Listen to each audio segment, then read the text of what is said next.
Good morning, collective. I love you if no one's told you. Hey, so I had all these notes on Dante's Inferno. It was written in like 1300. It's about like this guy Dante being stuck in these dark woods.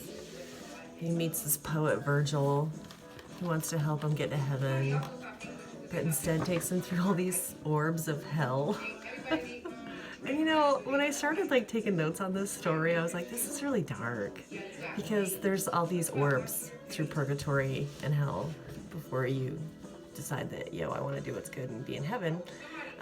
But the whole point of the story is that because Dante was exposed to all of them at one time, he knew that being good was where he wanted to be.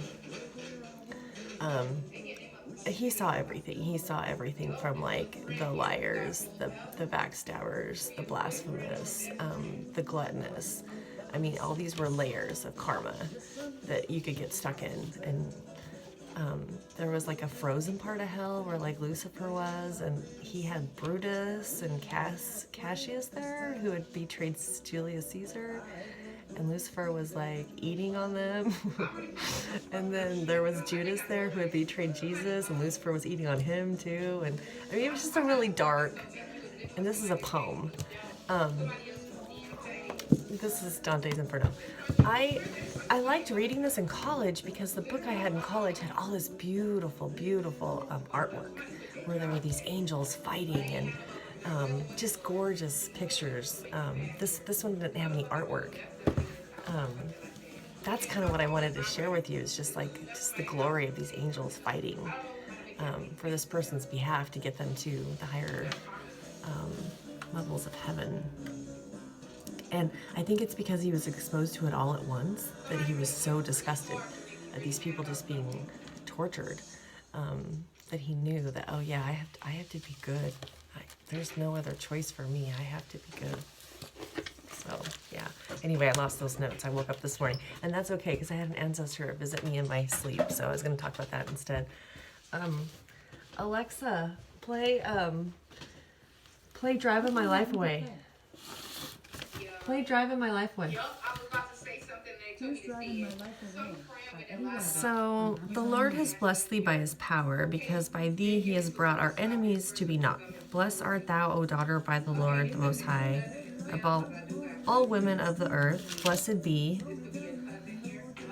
Yeah, and it's because the Lord has blessed you with his power. That's from Judith. I read about Judith yesterday, the single person who helped free some Jewish people by herself. By herself. Yeah.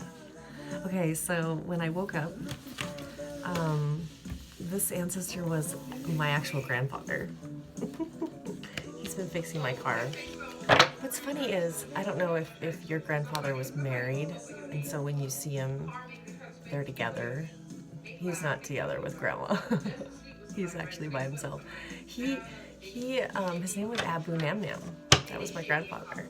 And he had to change his name to serve in the U.S. Army. He became a sergeant. He fixed airplanes during World War II. And I think the whole time, I'm just getting this sense that there was kind of like this stuff going on when he was here that he wasn't a part of. That really kind of fucked with his life, I'll be honest. I don't know if it was spell work or people just not really... I'm not saying the guy was perfect, okay? But I am saying this. He didn't participate in that fuck shit. And it really messed up things for him. And I think their intention was to curse that bloodline, and it didn't curse the bloodline because he's made it right. I think it's funny because when Grandma was reading about aliens and all this shit, I think they actually were visiting with Abu because he had these tools and they were fascinated by these tools, and he would actually take the time to explain to them, like, yeah, this is what this tool does, because he would fix things. The big joke was Abu Namnam fixed TVs, didn't give a damn. Well, the guy was brilliant. I mean, he could fix things that no one else could fix. So just a little shout out to my grandfather there. And I really do think that that's why the extraterrestrials enjoyed him, is because he understood that aliens don't know why we have beauty and have money, and they don't get that. So he would take the time to explain to them, well, yeah, these are things that we care about here, and this is what this does, and this is because they don't know that stuff.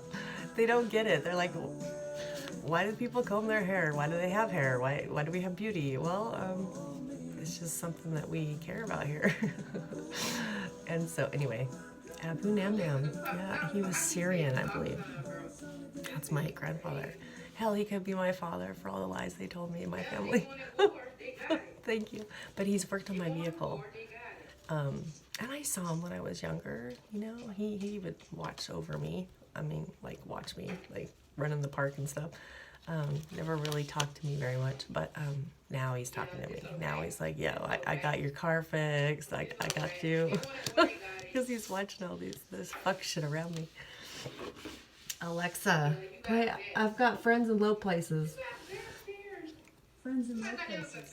So anyway, yeah, it's fun when you wake up in the morning and you're like, oh, I am loved.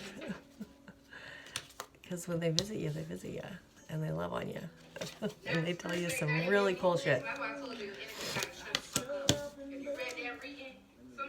So full moon, really powerful full moon in Sagittarius.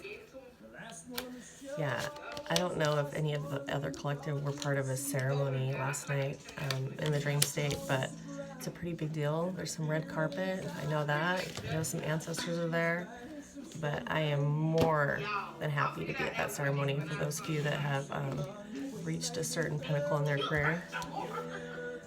And I will hug and love on all of you because you all deserve all those accolades right now. Okay, so there's secrets. This is the reading for today. There are secrets. What are crossing those secrets are decisions about the secrets. Ooh. So you've had these secrets for how many years now? And now we have to make decisions about them. Maybe you shouldn't have had them to begin with, right? I don't know. In your subconscious is an ending. You know that you finished out this cycle collective. You're just waiting to see what's going to happen with these secrets. I think your ancestors probably told you most of it. But there's still this, it must have been pretty serious if there's decisions being, like, closed door. I told you about the closed doors, right? A lot of closed door decisions being made. They must have been pretty powerful secrets, let's put it that way. I mean, they blocked Pluto, right? They blocked Pluto so you wouldn't find out. Who does that? This is in the forefront of your mind, all the work you've done, the work you still do, the work that people attack. You're like, yo, it was Dante's Inferno, swear to God, and the notes are gone. It's like, really? Maybe that was my ancestors though. My ancestors like, you're not gonna talk about hell, you're gonna talk about Abu Namdam. I'm like, okay. You do what they tell you to do.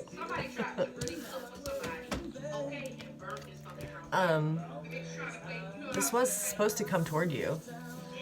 I don't know if you did get a message, but it's about a home. I don't know if this came toward you, collective.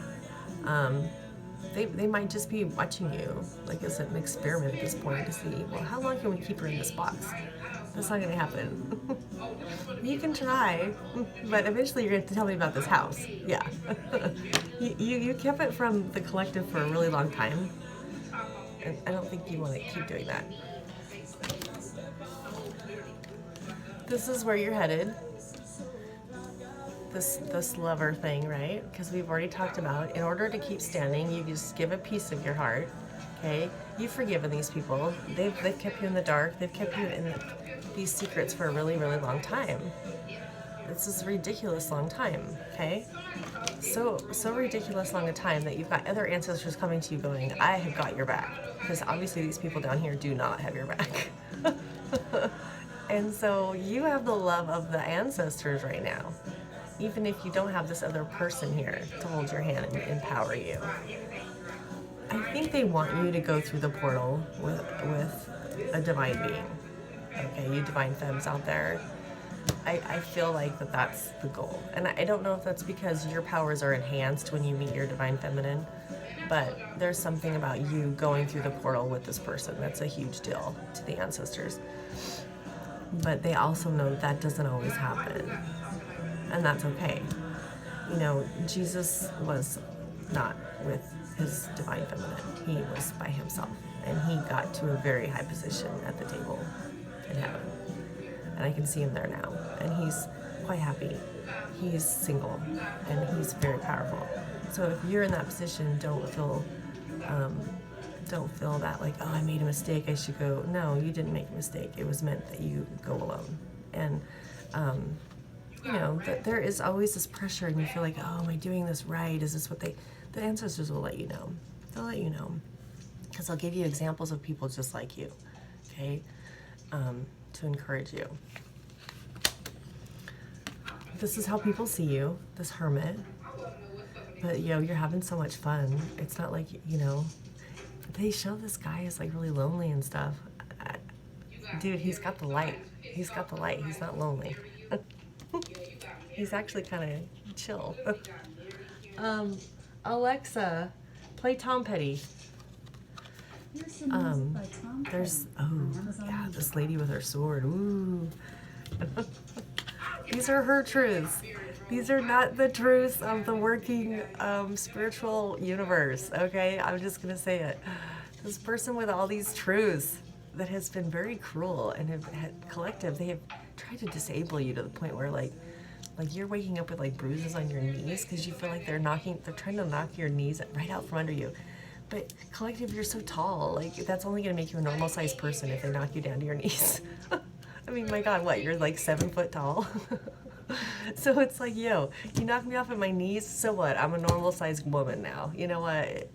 And that's what Abraham Lincoln told me to say, because they tried to do the same thing to him, tried to knock him off at the knees.